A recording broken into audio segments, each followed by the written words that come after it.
everybody, it's Amy Berger, the low-carbon keto nutritionist from toitnutrition.com, coming to you with another live stream. It is, what is it? It is Tuesday, July 21st. Nobody's watching yet. I suspect that will change.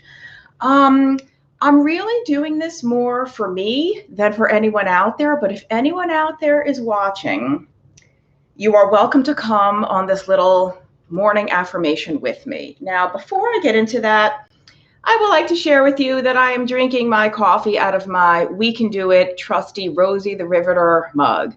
If you've watched my videos before, you know I'm a coffee junkie, and I also am a kind of World War II history buff, but much more so the U.S. home front history and how the economics of World War II so radically changed so much that was going on in the US at the time. I mean, you can look back, even like the development of artificial sweeteners, believe it or not, came out of, sugar rationing for World War II, that we needed to find a substitute for people to use back home, and women's liberation and all this kind of stuff. Even, racial integration to some extent. Clearly, it's still a problem.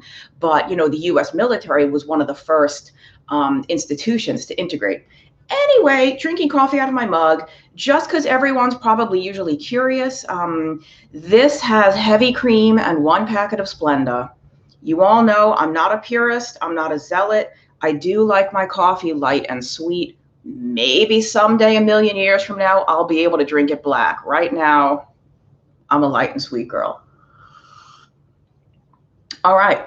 This isn't really going to be like the first live stream I did, which was kind of Q&A. And if you happen to tune in for that first live stream, it was about a month ago. I was doing it on a morning when I was just having a really bad day, a really down day. I have depression. I've talked about it, here and there on videos. I haven't really gone into detail yet about it. And some days are better than others. Some days are okay. Some days are abysmal. Some days are almost good. Anyway, today is a pretty okay day, definitely not a bad day, but there is something that I've been doing the last couple of years that has really helped me. And it helps when I do it regularly and when I really put effort into it and when I make it a deliberate part of my day and part of my life. And half of you are probably going to tune out now. I see 17 people watching. Hello. It's affirmations. It's positive affirmations. And believe me, before I started doing these myself, I was like, that's a crock. That's so dumb. That's stupid. All this energy stuff is nonsense. And maybe it is. I'm willing to concede that that could very possibly be true. But here's the thing. For me, at least, my natural tendency is toward radical pessimism, radical negativity, self-doubt, fear, self-loathing, the negative inner monologue that plays incessantly. I use the tape like a cassette tape because I'm from that generation, but whatever, you could call it a CD, you could call it an MP3, something streaming in your head nonstop that's just what a waste of space you are, what a terrible human you are, and how nothing you do is ever good, right?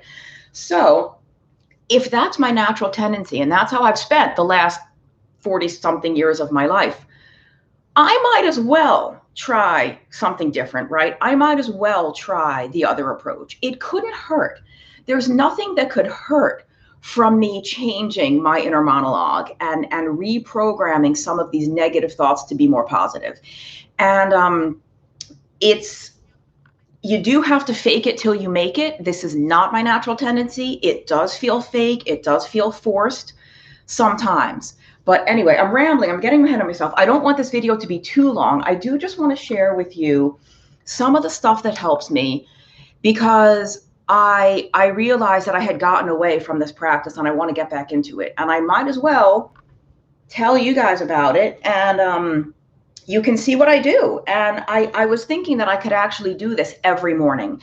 And I normally want to do it much earlier. I'm in the East Coast of the US. It's about 9:40 in the morning right now. I am a late riser. I've never been a morning person. My short 4-year stint in the Air Force was the brief time that I could get up at 4:45 a.m. But I do want to start doing these earlier because I need to start working earlier. Let's just take a step back. There are a lot of things about my life that I would like to change for the better. And work ethic and time management are definitely two of them.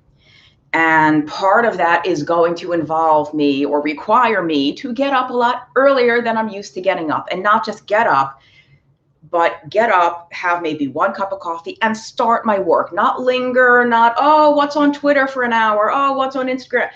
Get my stuff done, you know?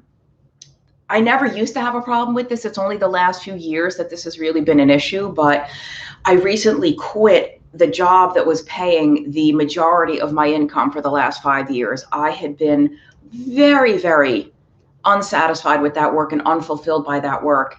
And now that I'm out of it, I'm doing even more freelance stuff that's kind of loosey-goosey. Some of it has deadlines, some of it doesn't. And it's really on me to sit down and get the stuff done in a timely manner. And there's no trick to that. I just have to get myself to do it. But I really have to start reprogramming these thoughts. And so where am I going with all that? I'm going to show you some of the stuff that I use, and whether or not I make this will be a daily practice in my life. Whether or not I get on YouTube and do it publicly is up for debate. Maybe I'll do it once or twice a week, but there are a lot of self-help people out there and people in the positive affirmation world, so to speak. And my favorite is Louise L. Hay. I don't remember how I found her work. I wish I could. I don't know how I stumbled upon her. She's just a treasure. She passed away a couple of years ago, so she is no longer with us. But this is her classic seminal work, You Can Heal Your Life. It's old. It's from the 1980s. Well, so not that old, but she wrote it. You have to read it through the lens during the time in which she wrote it.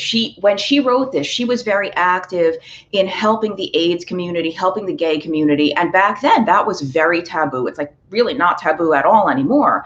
But back then it was. So you have to sort of read it with that kind of political and social climate in mind. Same thing if you've ever read the Weston A. Price book, Nutrition and Physical Degeneration. He wrote that during a time when we didn't have politically correct language. They used certain terms that we no longer use today, and you just have to read it, understanding the time in which it was written. Anyway, my copy of this book is so dog-eared. I have so many pages folded down. There are so many passages in here that I have memorized.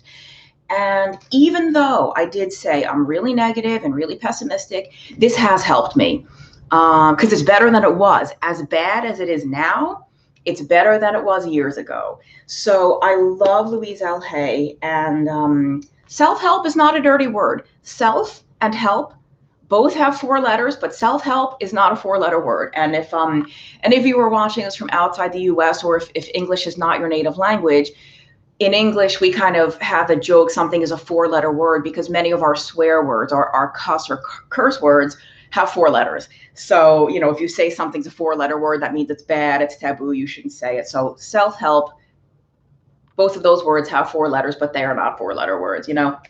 So one of the things that I like to start my day with is Louise Hay has these little card decks. It's hard to see. It's power thought cards. And it's basically just cards that, it's a series of all these cards. They're double-sided. They have a saying and then kind of a deeper explanation. And I just pick one off the top of the deck and I read it in the morning. And sometimes it resonates with me. Sometimes I feel like there's a message for me in it, sometimes not. And it's like, meh, that wasn't a good one. Stick it back. Try again tomorrow. And, you know, when I get to the end, I just reshuffle them and start again. This is one. There's many more. She's got like 4 or 5 of them. So I have 3. I showed you one. These are 2 others that I have. So when I get through a deck, I can either reshuffle and start again or go to another one. And I can't tell you how many times I've read this book. I can start and read it all the way through, or I can jump to a favorite passage. I can jump to read something that I know I need that day or in that moment. Things about procrastination, things about self-recrimination, whatever. So what I'm going to do right now is open up the card for today and we'll see what it says. See, this is a pretty good one. It's a little, it might be backward on the camera. My life works beautifully. My life works beautifully. And I'll read you the back. Everything in my life works now and forevermore. And you can either say, wow, this is helpful, or it maybe is helping Amy, this is something positive. Or you can say, that's total hokey, woo-woo, airy-fairy spiritual bullshit. Whatever your opinion, it helps me. Time for a coffee break? So, I don't know.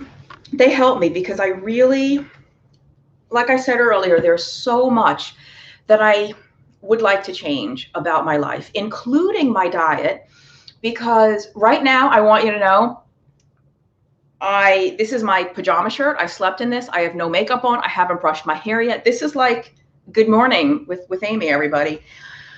Why was I saying that? Oh, because just my appearance, if you've been watching up the video page that has all the thumbnails of the videos, and you can see very clearly increases and decreases in my weight. Even if it's just the thumbnail, you can see kind of just my torso and my, from here up kind of thing. You can see it in my face very clearly. Sometimes I'm bigger, sometimes I'm smaller.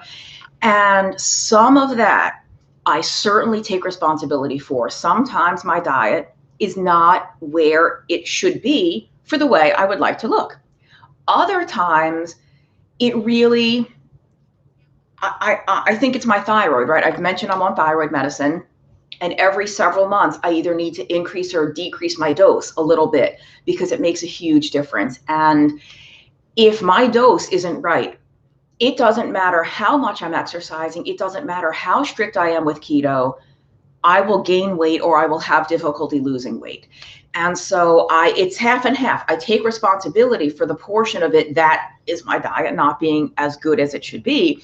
But then there's the other portion where I won't say it's out of my control. It's within my control to the extent that I can work with my doctor to alter the medication, but it's out of my control in the sense that nothing I'm doing physically or diet-wise is affecting that weight gain.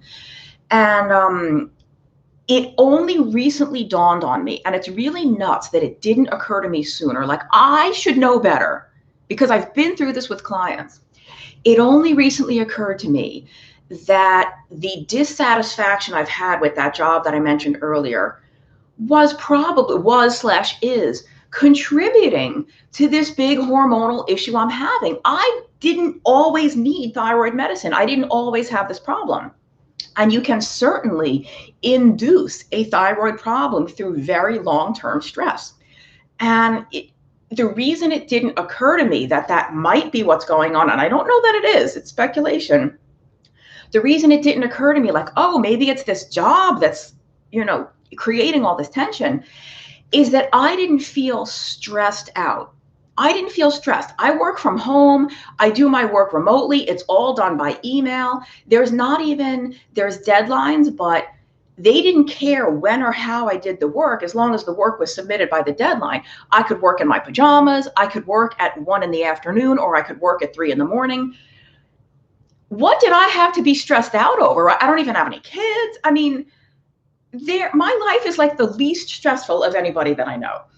But it only occurred to me recently that the deep, very long-standing level of unhappiness and dissatisfaction I had may have been stressful to me emotionally in a way that I wasn't even aware.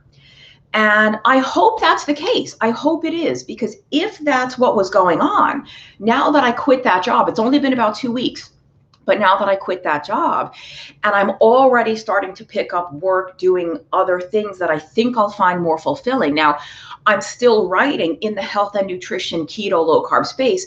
I'm just doing it in a way and for organizations and companies and people that I think are much more aligned with what I want to be putting out there. Now that I'm doing that, it will be really interesting to see if this resolves itself naturally over time. And I don't expect it to happen within days or weeks. I mean, I wish it would, but over the course of, let's say, the next 2 months or so, if I start to just feel better. And I hope I do, because I really would like to be able to decrease and decrease and decrease this medicine and eventually stop it altogether. Like I said a minute ago, I haven't always needed thyroid medicine. This isn't a problem I was born with. It's something that happened.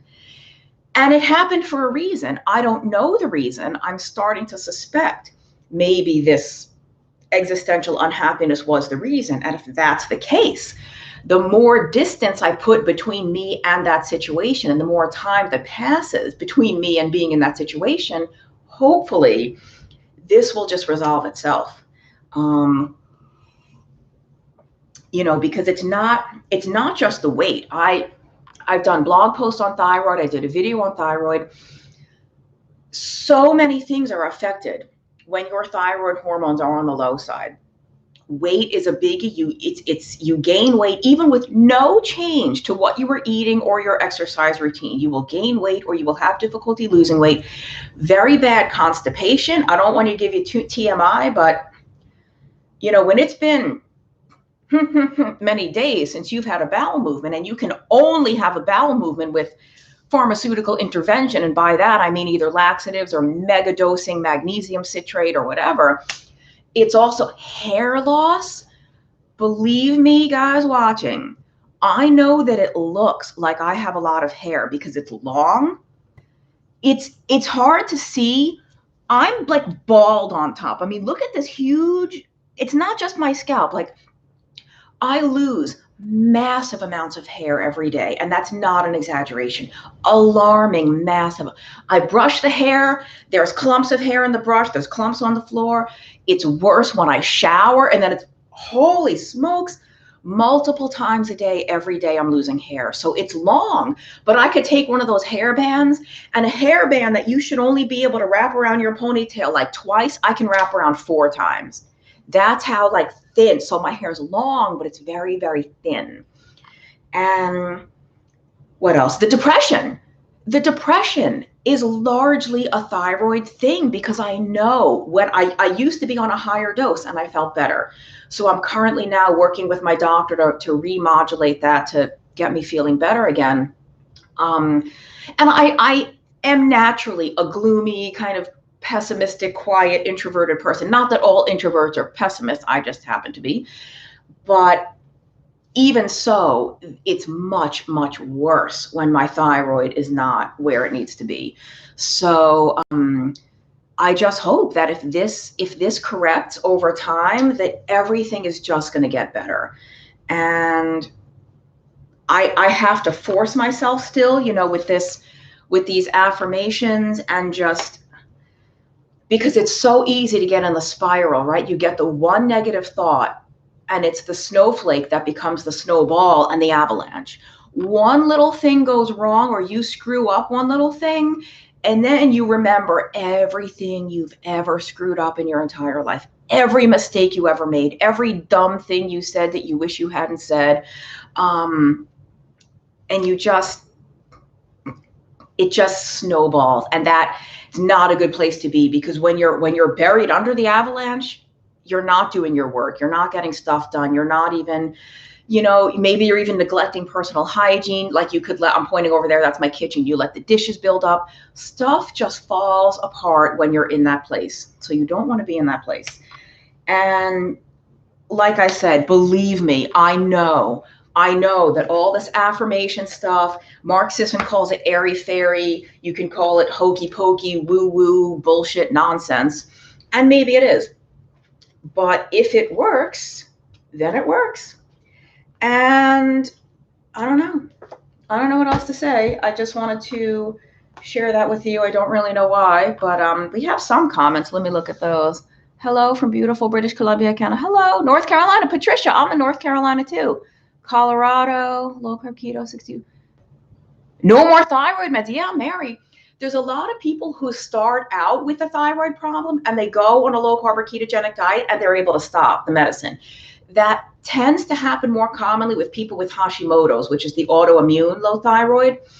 I don't have Hashimoto's. My problem is actually not with my thyroid gland at all. It's with something upstream. It's called central hypothyroidism, central meaning in the central nervous system, i.e. my brain, the pituitary gland or the hypothalamus. Anyway, that's neither here nor there. I still think my situation may have been contributing, and I hope to get off the meds. I am now on a much lower dose than I used to be on. So I've already been able to decrease it, but a lot of my symptoms are coming back. They're not as bad as they were before I was ever medicated. So something's getting better, but I'm not quite, I definitely can't stop my meds now because things have come back. And we just get lost in the negativity. I mean,